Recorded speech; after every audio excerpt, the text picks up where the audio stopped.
അപ്പോൾ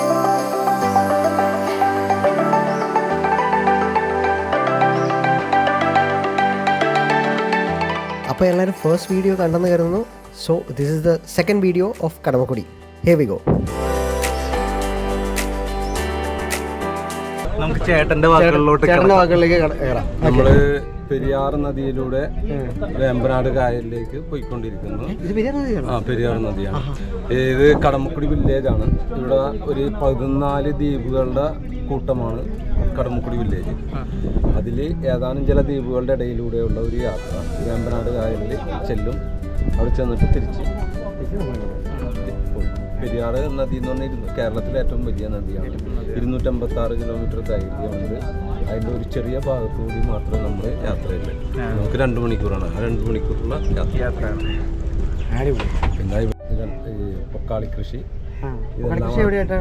അതിന്റെ പാടങ്ങൾ കാട്ടിത്തരാം. അതിപ്പോ നാമാവശേഷമായിക്കൊണ്ടിരിക്കണം. കാരണം അന്യം നിന്നെന്ന് പറഞ്ഞാല് നമ്മൾക്ക് ഇന്ന് 40 രൂപക്കാണ് അരി കിട്ടുന്നത്. 40 രൂപ അല്ലെങ്കിൽ 50 രൂപ. ഇവര് പൊക്കാളി ഉൽപ്പാദിപ്പിച്ചു കഴിഞ്ഞാൽ ഒരു 200-നും 300-നും ഇടയിൽ ചെലവ്, ഉൽപാദന ചെലവ് വരും. അപ്പൊ അത് കൊണ്ട് ഇത് വാങ്ങാൻ ആളുകൾ കുറവാണ്.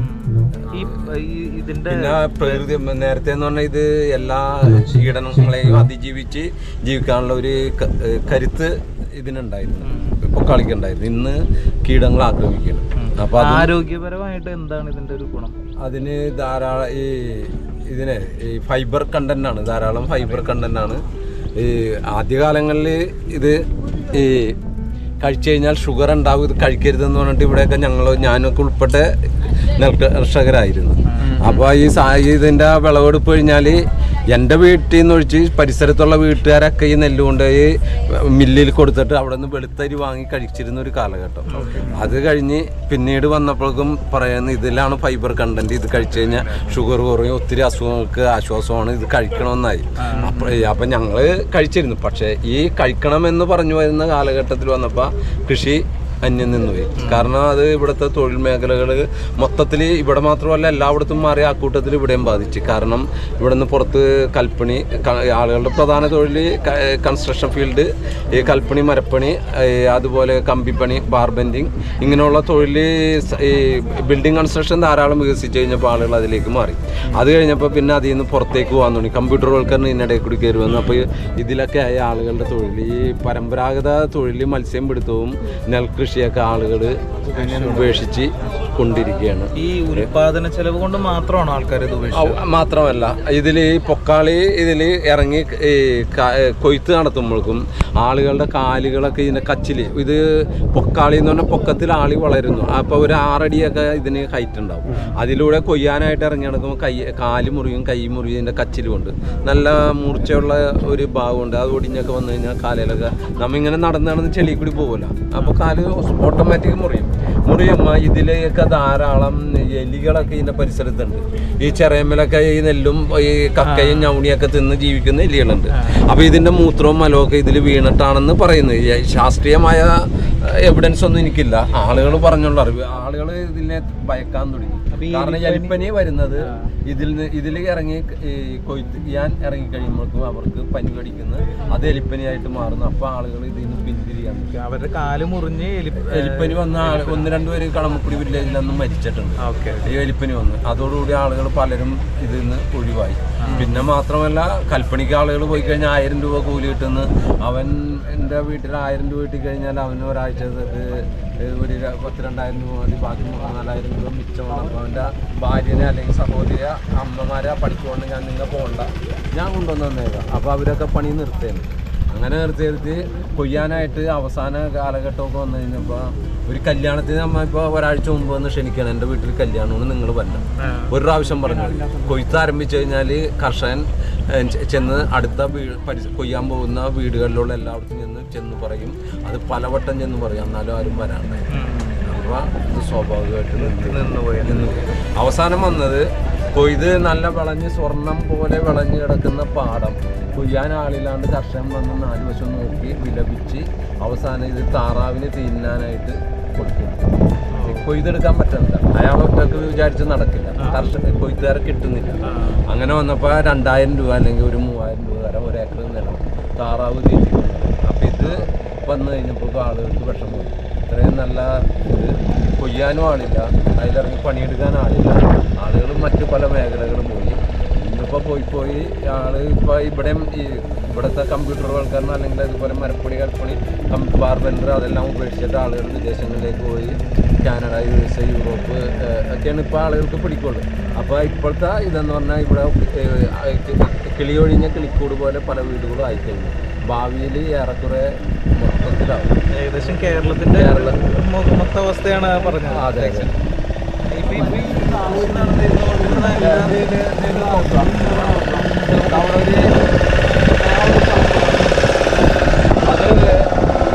ഇവിടെ ഒരു 165 ഏക്കറോളം ഏതാണ്ടുണ്ട്. അതിലാ കൃഷി കൊയ്ത്ത് കഴിഞ്ഞാൽ നെല്ല് സംഭരിച്ചിരുന്ന സംഭരണശാലയാണ്. ഇന്നിപ്പോൾ ഒരു 25 കൊല്ലമായിട്ട് അതിനൊക്കെ ആരും പറ്റില്ല. അതിപ്പോൾ ഇടക്കുന്ന സംഭരണശാല നമുക്കറിയാം. ഞങ്ങളൊക്കെ അവിടെ നിന്ന് ഈ കൊയ്ത്തും മെതിയും എല്ലാം കഴിയുമ്പോൾ ഇത്തിരി വെള്ളം താഴ്ച കഴിഞ്ഞാൽ കുടിക്കാൻ പറ്റുള്ളതിന് അവിടെ ചെന്ന് പുറകിലെ വേലക്കാർ എടുത്ത് തരുന്ന കാലങ്ങളുണ്ടായിരുന്നു. ഇന്നിപ്പോൾ അതൊന്നും ആളുകൾക്ക് ഇത് കണ്ട് ഇത് കെമിക്കൽ കൃഷിയിടമായിരുന്നു ചെയ്യുന്നില്ല. ഇന്ന് കണ്ടപ്പോൾ ആളുകളോട് ഫോറസ്റ്റാണെന്നാണ് ഇപ്പോൾ വരുന്ന ആളുകൾ പറയുന്നത്. ഇത് ബാംഗ്ലൂർ ഫോറസ്റ്റ് ഏരിയ, പക്ഷേ യഥാർത്ഥത്തിൽ ഇത് വയലാണ്, കൊക്കാളി കൃഷിയാണ്. പണ്ട് തിരുവിതാംകൂറിലൊക്കെ ഭക്ഷ്യക്ഷാമം ഏതാണ്ട് ഇങ്ങനെ പാകിസ്ഥാനിലോട്ടാണ് പോകുന്നത്. ആ കാലഘട്ടത്തിൽ ഭക്ഷ്യക്ഷാമം രൂക്ഷമായിരുന്ന സമയത്ത് ഇവിടെ സുഭിക്ഷമാണ്. കാരണം ഇതിലെ കൊയ്ത്ത് കഴിഞ്ഞാൽ ഇവിടെയുള്ള ഗ്രാമവാസികൾക്കും ഇതിൻ്റെ ഉടമസ്ഥർക്കും ഒക്കെ ധാരാളം നെല്ല് സംഭരിക്കുന്ന, പിന്നെ വേനലാകുമ്പോൾ അവർക്ക് ഈ ആവശ്യത്തിനുള്ള മത്സ്യങ്ങളും ചെമ്മീനും ഒക്കെ കിട്ടുന്ന സുഭിക്ഷമായൊരു ജീവിതം, ഒരു പൂർവ്വകാലം ഉണ്ടായിരുന്നു. അപ്പോൾ ഈ തിരുവിതാംകൂറും കുട്ടനാട് ഏരിയയൊക്കെ ദാരിദ്ര്യത്തിൻ്റെ കൂത്തരങ്ങായിരിക്കുമ്പോഴാണ് തിരുവിതാംകൂർ മഹാരാജാവ് അവിടെ മുരിക്കൻ എന്ന് പറഞ്ഞ ഒരു കൃഷിരാജനുണ്ടായിരുന്നു. അയാൾ വിളിച്ചിട്ട് ഇതിനൊരു പരിഹാരം കാണുമെന്ന് പറഞ്ഞപ്പോൾ അയാൾ രാജാവിനോട് പറഞ്ഞത്, എനിക്ക് ഇത് നികത്തി ഈ കായൽ കുത്തി കൃഷി ചെയ്യാനുള്ള ഒരു അനുമതി തന്നാൽ മതി, ഇവിടുത്തെ ഭക്ഷ്യക്ഷാമം ഞാൻ പരിഹരിക്കാമെന്ന് പറഞ്ഞു. അപ്പോൾ രാജാവ് അനുമതി കൊടുത്തു. അങ്ങനെ അയാൾ കുത്തിയ കായലുകളാണ് റാണിക്കായൽ. അതായത് രാജാവിൻ്റെ ഭാര്യയുടെ പേരായിട്ടാണ് ഒരു കായലിൻ്റെ പേര് റാണിക്കായൽ. ചിത്രം തിരുനാൾ മഹാരാജാവിൻ്റെ പേരിൽ ചിത്രക്കായൽ. ഒരു മിനിറ്റ്, അത് ആ ഒരാൾ പറ്റിയിരിക്കുന്നതാണ്. അത് കക്കയാണ്, ഓയിസ്റ്റേഴ്സ്. അത് ഈ പുഴയിൽ നിന്നും അപ്പുറത്തെ കായലിൽ നിന്നും ആളുകൾ ഈ മത്സ്യം പിടുത്തക്കാർ വന്ന് വാരി കൊണ്ടുപോകുന്നതാണ്. അത് വളരെ പ്രോട്ടീൻ കണ്ടൻ്റായ ഒരു സാധനമാണ്. Eat fish leave long, eat oysters love long എന്നുള്ള ഒരു ഇതുണ്ട്. അത് വലിയ ഹോട്ടലിലൊക്കെ എഴുതി വെച്ചിട്ടുണ്ട്. ചിലപ്പോൾ നിങ്ങളും ശ്രദ്ധയിൽപ്പെട്ടിട്ടുണ്ട്. ബ്യൂട്ടിഫുൾ. അല്ല, അതായത് ഈ ഫിഷ് കഴിച്ചു കഴിഞ്ഞാൽ നമുക്ക് ദീർഘ ആയുസ്സുണ്ടാവും. ഈ ഓയിസ്റ്റേഴ്സ് കഴിച്ചു കഴിഞ്ഞാൽ നമ്മൾക്ക് മറ്റുള്ളവരോട് സ്നേഹത്തോടെ ഇടപെടാനുള്ള ഒരു കപ്പാസിറ്റി ഉണ്ടാവുന്നതാണ്. ഈ ഓയിസ്റ്റേഴ്സ് ലവ്. ഈ നമ്മൾക്ക് ഒരു പനി ബാധിച്ചു കഴിഞ്ഞാൽ നമ്മൾ മറ്റുള്ളവരോട് ബിഹേവ് ചെയ്യുന്നത്, ഇപ്പോൾ ഭാര്യ വന്ന് ചിലപ്പോൾ ചായ കൊണ്ടുവന്നായിരിക്കും, ചായക്ക് എന്തായാലും അവരോട് ദേഷ്യപ്പെടും. നമുക്ക് എന്തിനും ടേസ്റ്റ് ഇല്ല, അല്ലെങ്കിൽ അവരുടെ ബിഹേവിയർ നമ്മൾ ഇഷ്ടപ്പെടുന്നില്ല. അത് നമ്മളുടെ പ്രോട്ടീൻ കുറഞ്ഞതുകൊണ്ടാണ് ഉണ്ടാകുന്ന ഒരു മാറ്റമാണ്. അപ്പോൾ ഇത് ഈ ഓയിസ്റ്റേഴ്സ് ധാരാളം കഴിച്ചാൽ പ്രോട്ടീൻ കുറഞ്ഞു, അവന് ആളുകളോട് കൂടുതൽ സ്നേഹത്തോടു കൂടി ഇടപെടാൻ പറ്റും. അപ്പോൾ ഈ ഏരിയയൊക്കെ ഇതുപോലുള്ള ഇത് ഹോട്ടലിൽ നമ്മൾ ഒരു വലിയ ഹോട്ടലിലൊക്കെ കയറിയാൽ എഴുതി വെച്ചിട്ടുണ്ട്, eat fish leave long, eat oysters love long. നിങ്ങൾ കണ്ടിട്ടുണ്ടാവും, നിങ്ങൾ ഞാൻ കണ്ടിട്ടുണ്ട്. ഇപ്പൊ കടമുട്ടി ഇവിടുത്തെ പ്രധാനം എന്ന് പറഞ്ഞാൽ ആ ഷാപ്പാണ് ടോഡി ബാർ. വളരെ ധാരാളം സീ ഫുഡ്സ് ഒക്കെ കിട്ടും. പിന്നെ അല്പം സ്വല്പം കള്ളൊക്കെ ആസ്വദിക്കാൻ വേണ്ടിയൊക്കെ ആളുകൾ ചെമ്മീക്കട്ടുണ്ട്. ഇതിലെ വർഷകാലത്തിൽ മൺസൂൺ ആരംഭിച്ചാൽ നെൽകൃഷി കൊടുക്കും. ഞാൻ നേരത്തെ പറഞ്ഞ പൊക്കാളി ഇപ്പൊ ചെയ്യല് ഈ അറ്റത്ത് കുറച്ചിടം ചെയ്തിരുന്നു. അത് കഴിഞ്ഞാൽ ഈ മത്സ്യകൃഷിയിൽ നിന്ന് കിട്ടുന്ന മത്സ്യങ്ങൾ, ചെമ്മീനൊക്കെ ഇതിന്റെ ഷെല്ലിൽ പൊഴിച്ച് കളയും. ആ കളയുന്ന ഷെല്ലുകളൊക്കെ ഇതിന് നെൽകൃഷിക്ക് വളമായിട്ട് വരും. അപ്പൊ ഇതിന് നമ്മൾ വളമൊന്നും ചെയ്യണം, അല്ലാണ്ട് തന്നെ നെല്ല് വളം. അപ്പൊ ഇത് പരസ്പരം പൂരകമായി കിടക്കുന്ന ഒരു പ്രക്രിയയാണ്. 6 മാസം നെൽകൃഷി, 6 മാസം മത്സ്യകൃഷി, രണ്ടും ഒന്നിനൊന്ന് നേട്ടമായിട്ടാണ്. അപ്പൊ ഇപ്പോഴത്തെ ഇത് ചെമ്മീൻ കൃഷിയാണ്. അതിൽ വെള്ളം വറ്റിച്ചുകൊണ്ടിരിക്കുന്നത്. രാത്രി കാലത്ത് ഇത് ഇവിടെ വെള്ളം ഹൈറ്റൈഡ് വരുമ്പോഴേക്കും വേലിയേറ്റം വരുമ്പോൾ ഇപ്പൊ അതിന് ഫിൽറ്റർ ചെയ്ത് വിടണം. അതിലൊരു നെറ്റ് വെച്ചിട്ടാണ് വിടണം. ആ രാത്രി കാലങ്ങളിൽ ഇപ്പുറത്ത് ലൈറ്റ് ഇടും. ആ ചുവപ്പും പച്ച ഇല്ലേ, പച്ച ചുവപ്പ് കളറൊക്കെ വെച്ചാണ്. ആ ഒരു ചുവന്ന ലൈറ്റ് ഒരു വെള്ള ലൈറ്റ് കൂടി ഇടും. അത് ഓൺ ചെയ്തിടും. അപ്പൊ ഇവിടെ ഹൈറ്റൈഡ് ആകുമ്പോ ആ ഷട്ടർ ഓപ്പൺ ചെയ്യും, അപ്പുറത്തെ നെറ്റും മാറ്റും. അപ്പൊ ചെമ്മീനൊക്കെ ഈ ലൈറ്റ് കണ്ട് അട്രാക്ട് ചെയ്ത് അവിടെ പരിസരത്തുള്ളതൊക്കെ ഒഴുകി അകത്ത് എന്നിട്ട് പിന്നെ നെറ്റിട്ട് ഫിൽറ്റർ ചെയ്ത് വിടും. അതിനാ ഒരു 10-15 ദിവസം കൂടുമ്പോ വല വെച്ച് ചെമ്മീനെ പിടിക്കും.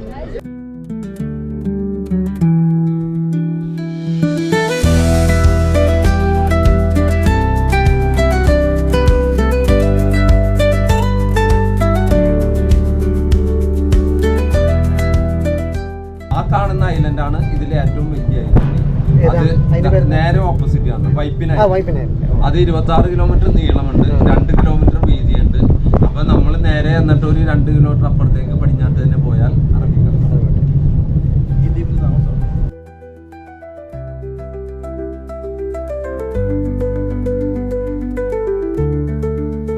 അപ്പോൾ ചേട്ടൻ പറഞ്ഞ കാര്യങ്ങളെല്ലാം കേട്ട് അപ്പോൾ പയ്യെ തന്നെ ഞങ്ങൾ താഴത്തേക്ക് ഇറങ്ങി. അപ്പോൾ അടുത്ത് ഭക്ഷണത്തിൻ്റെ കാര്യങ്ങളിലേക്ക് കയറുകയാണ്. അപ്പോൾ ഇതാണ് നമ്മുടെ ഫുഡ് ഇന്നത്തെ. അപ്പോൾ ഞങ്ങളൊരു ബഡ്ജറ്റ് ഫ്രണ്ട്ലി ഒരു പാക്കേജ് എടുത്തിരുന്നത്. അപ്പോൾ അതുകൊണ്ടാണ് മീൻ വിഭവങ്ങളുടെ വലിയൊരു കലവറയൊന്നും ഉണ്ടാവാതിരുന്നത്.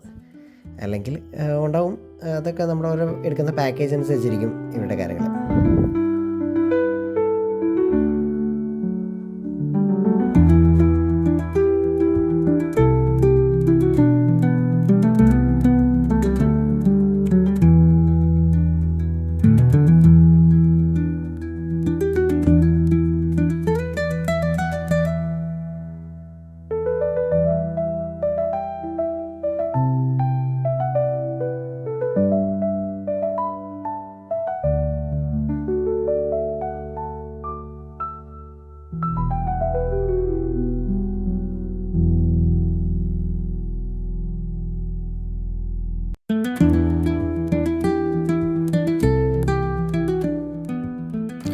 അപ്പോൾ ഭക്ഷണമൊക്കെ കഴിഞ്ഞ് വീണ്ടും ഞങ്ങൾ മുകളിലേക്ക് കയറി പാട്ടൊക്കെ വെച്ച് കുറച്ച് അടിപൊളിയാക്കി.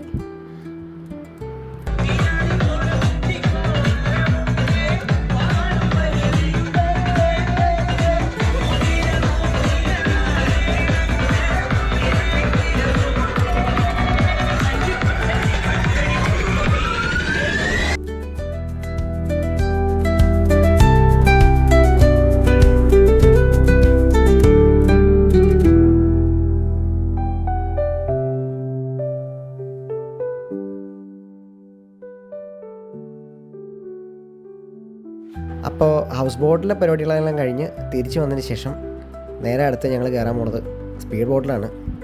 അപ്പോൾ സ്പീഡ് ബോട്ട് സ്റ്റാർട്ട് ചെയ്യുവാണ്.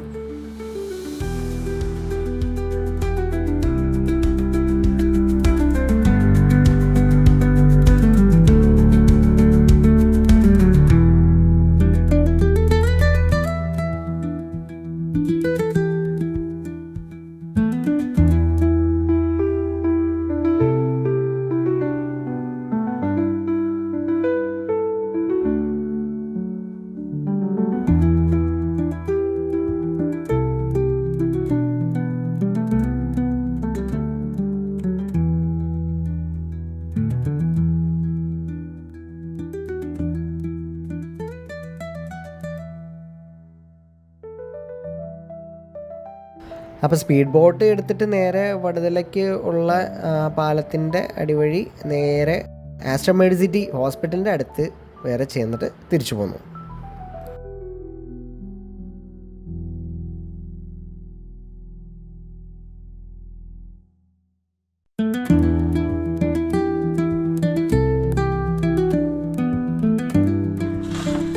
അപ്പോൾ നെക്സ്റ്റ് നമ്മളെ എക്സ്പീരിയൻസ് ചെയ്യാൻ പോകുന്നത് ഇതിലെ ഏറ്റവും ഹൈലൈറ്റായ കയാക്കിംഗ് ആണ്. അപ്പോൾ കയാക്കിങ്ങിന് കയറാൻ വേണ്ടിയിട്ട് അപ്പോൾ അതിനു മുമ്പ് നമ്മുടെ ഈ ട്രെയിനർ നമുക്ക് കുറച്ച് ട്രെയിനിങ്ങും കാര്യങ്ങളൊക്കെ തന്നുകൊണ്ടിരിക്കുകയാണ്. പുള്ളിക്ക് അറിയാവുന്ന മലയാളത്തിലൊക്കെ പുള്ളി നമ്മളെ അത് പറഞ്ഞ് മനസ്സിലാക്കാൻ ശ്രമിച്ചു. ഏറെക്കുറെയൊക്കെ ഞങ്ങൾക്ക് മനസ്സിലായി.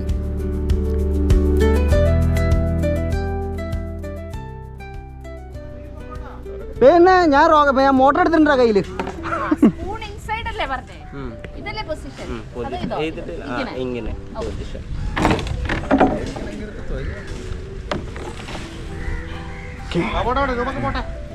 അവിടെ കുറച്ച് പ്രാക്ടീസ് ചെയ്യും.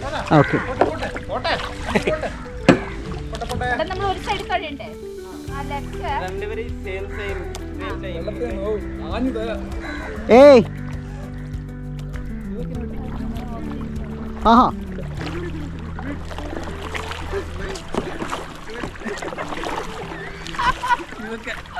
അയ്യോ പറ്റില്ല.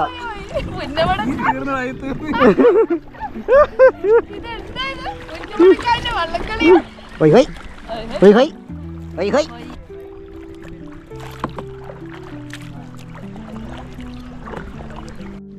എടാ കൊണ്ടുവന്നിരിക്കല്ലടാ.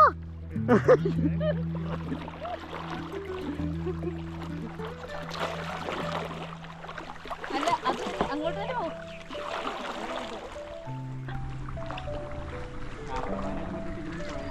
അതല്ലേ ക്യാമറമാനായിട്ട് ഫ്രണ്ടിൽ കുത്തിയിരിക്കാൻ യെസ്, എന്റെ തൊഴിലാളി ഇവിടെ ഇരുന്ന് തുഴയുന്നു. ചേച്ചി ആഞ്ഞു തുഴയ ചേച്ചി.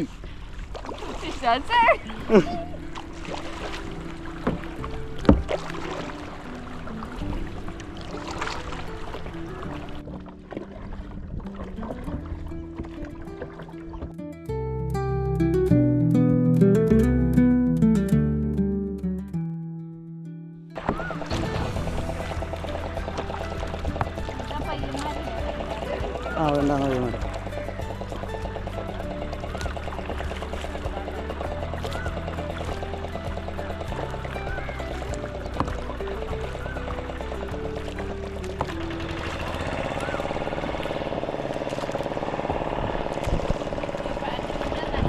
ആ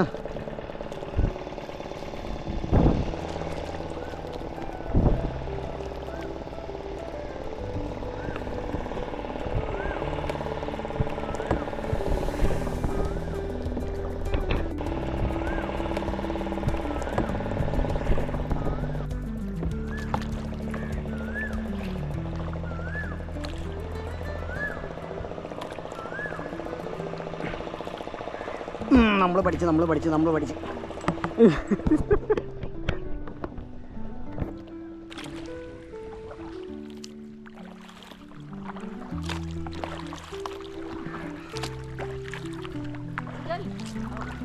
ഇങ്ങനെ മടിച്ചത് കണ്ട് വേഗം അങ്ങോട്ട് തൊഴയ രക്ഷട്ടോ. അയ്യോ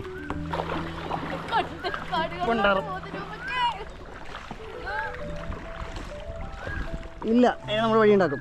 കണ്ടില്ലേ? അപ്പം നമ്മൾ ഇങ്ങനെ പറഞ്ഞാൽ മതി ചേച്ചി. സെറ്റായില്ലേ? പവർ.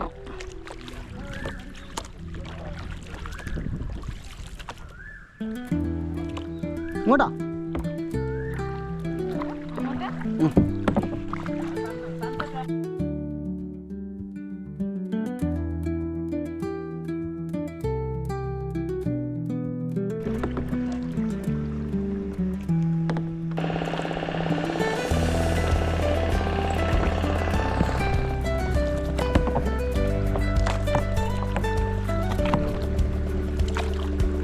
അപ്പോൾ കയാക്കിങ്ങിൻ്റെ ഒപ്പം സൺസെറ്റും കണ്ടു. നമ്മളപ്പോൾ സൺസെറ്റും കണ്ട് തിരിച്ചു പോന്നു. തിരിച്ച് നമ്മുടെ ഹോം സ്റ്റേയിലേക്ക് തന്നെ പോന്നു. അപ്പോൾ ഇത്രയൊക്കെയാണ് നമ്മുടെ ഈ പാക്കേജിലുള്ളത്. അപ്പോൾ ഈ വീഡിയോ ഇവിടെ വെച്ച് നമ്മൾ വൈൻഡപ്പ് ചെയ്യാണ്. അപ്പോൾ നെക്സ്റ്റ് വീഡിയോയിൽ കാണാം. ബൈ.